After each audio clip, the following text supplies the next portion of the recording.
आज की इस विशेष पीसी में मैं अपने सहयोगियों,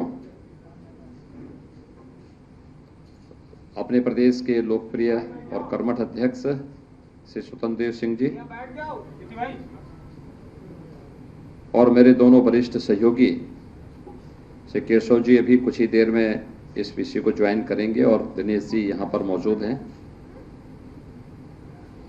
इन सब की ओर से मैं आपका स्वागत करता हूं।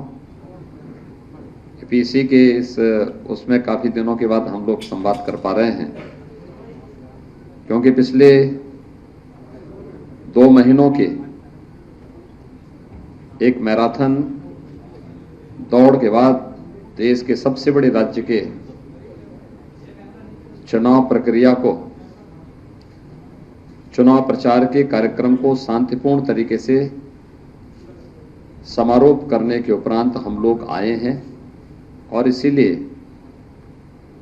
इन सब पर आपसे चर्चा की जाए, इसीलिए यह विशेष हम लोगों ने पीसी यहां पर बुलाई है। उत्तर प्रदेश में 2017 में जो आदरणीय प्रधानमंत्री जी के मार्गदर्शन में भारतीय जनता पार्टी ने उस समय के राष्ट्रीय अध्यक्ष माननीय अमित शाह जी के नेतृत्व में जो लोक कल्याण संकल्प पत्र जारी किया था, उसमें प्रदेश को दंगा मुक्त, भय मुक्त और एक सुरक्षित प्रदेश बनाने की जो बात की थी, विगत 5 वर्षों के दौरान उस पर हुए प्रभावी क्रियान्वयन का परिणाम शांतिपूर्ण तरीके से देश के सबसे बड़े राज्य का विधानसभा का चुनाव 6 चरणों का व्यतीत हो चुका है। 7वें चरण के प्रचार का कार्य अब कुछ ही देर में समाप्त होने वाला है और परसों 7 मार्च को 7वें चरण का मतदान भी होगा। आप देखेंगे, अगर इसकी तुलना 2017, 2014, 2012 या 2007 की विधानसभा चुनाव या 2009 के लोकसभा चुनाव से अगर आप करेंगे तो उस दौरान जो व्यापक हिंसा होती थी, अराजकता का तांडव देखने को मिलता था, उससे इतर शांतिपूर्ण तरीके से चुनाव प्रक्रिया को आगे बढ़ाने में भारत निर्वाचन आयोग को भी कानून के राज का यह लाभ प्राप्त हुआ, जिसके कारण 6 चरणों का चुनाव शांतिपूर्ण तरीके से संपन्न हुआ है और 7वें चरण का प्रचार का कार्य भी शांतिपूर्ण तरीके से संपन्न हो चुका है। परसों 7वें चरण का मतदान भी होगा। उत्तर प्रदेश जैसे राज्य में शांतिपूर्ण तरीके से चुनाव हो,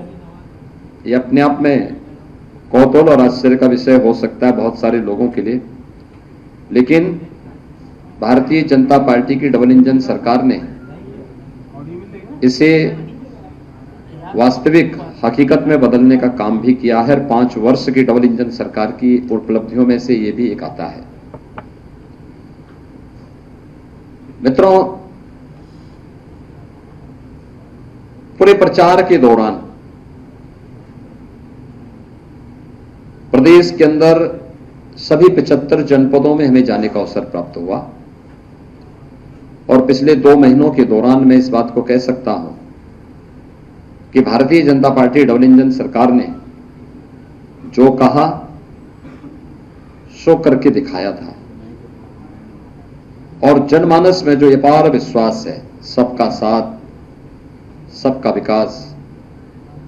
सबका विश्वास और सबके प्रयास का, वह विधानसभा चुनाव प्रचार के दौरान भी प्रतिफलित होता हुआ दिखाई दिया है।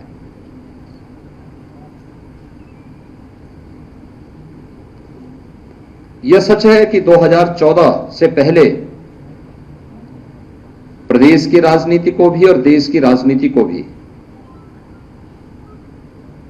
कांग्रेस और अन्य क्षेत्रीय दलों ने जाति, मत, मजहब, क्षेत्र, भाषा और तमाम अन्य बातों के आधार पर विभाजित कर दिया था। और इस उधेड़-बुन में मूल बिंदुओं पर ध्यान नहीं जा पाता था। पहली बार देखने को मिला है जब 2014 में प्रधानमंत्री मोदी जी के नेतृत्व में इलेक्शन लड़े गए और भारत के सामान्य निर्वाचन के लिए उस समय इलेक्शन के एजेंडे को जो धार उन्होंने दी थी, लोकसभा चुनाव के पहले प्रधानमंत्री जी ने नारा दिया था सबका साथ और सबके विकास का। लोगों को लगता था कि ये वास्तव में क्या है, लेकिन जब 2014 में सरकार बनी और सरकार ने अपने बिंदुओं को फोकस किया देश की आंतरिक और बाह्य सुरक्षा को लेकर, देश की आस्था के सम्मान को लेकर,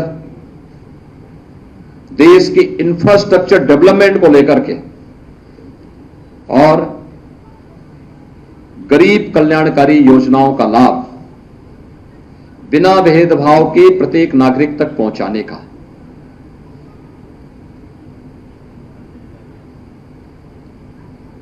देश का एजेंडा बदला है मोदी जी ने।